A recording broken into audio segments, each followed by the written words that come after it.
Rachel has something she wants to say. Okay. I'm gonna try to get to this.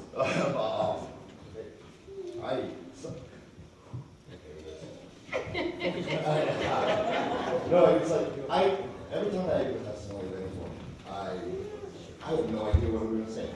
And I come to church and I have to give it to God. I mean, church is of course where that belongs. But this morning, up until the last song, I still had no idea what I was gonna say this morning. And all I can say is how great is our God. Back in August, I was, and I'm going to try to keep this as short as possible, but back in August, I was a single guy that was an alcoholic, a very bad alcoholic. I did a lot of drugs. I was living in sin. I lived at my parents' house. I had no vehicle. I had no license.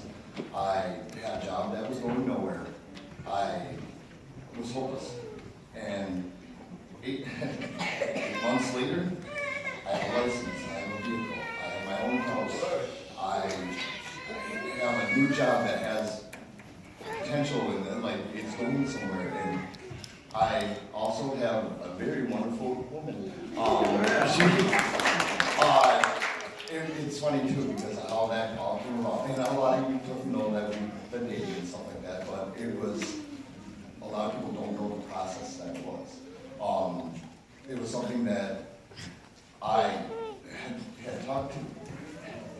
God really works in some weird ways, and that's the only way I can explain it. And like, I had talked to Jeremy back in October or November or something like that, and told him that, and I never explained to him why that Rachel was put on my heart. And I told her about it, that,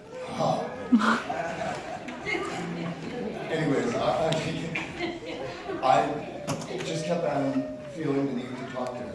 And Jeremy told me, and right away Jeremy was like, oh yeah, me and Ray were connected. But anyways, other than that, he told me to pray about it. And at first I was just kind of caught off guard because I was like, well, I've never started a relationship that way.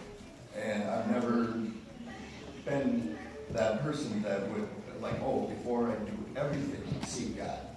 And now it's become very real to me that before you do anything, seek God.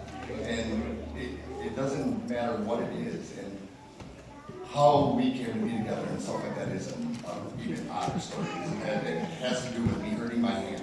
So I won't go into that all the way. But anyways, the main reason that I'm standing up today is because after seeking God and her and I giving this all to God and have control of this, and this has been a standing thing between us that no, this is not anything of our decision from start to finish, that this is not ours. This is God's plan, God's timing, and that's the only way to go about it. And anyways, I've been praying a lot lately about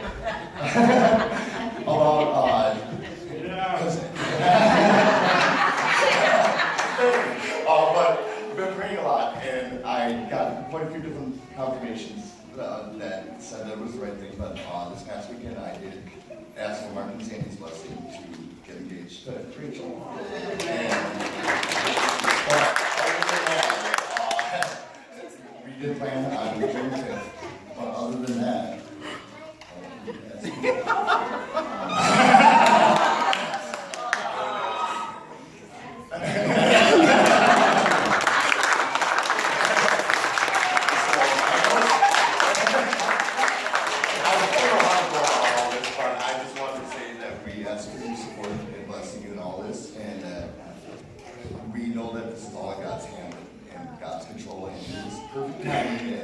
it's been proven time and time again in my life, and I continue to look forward to that with her on my side.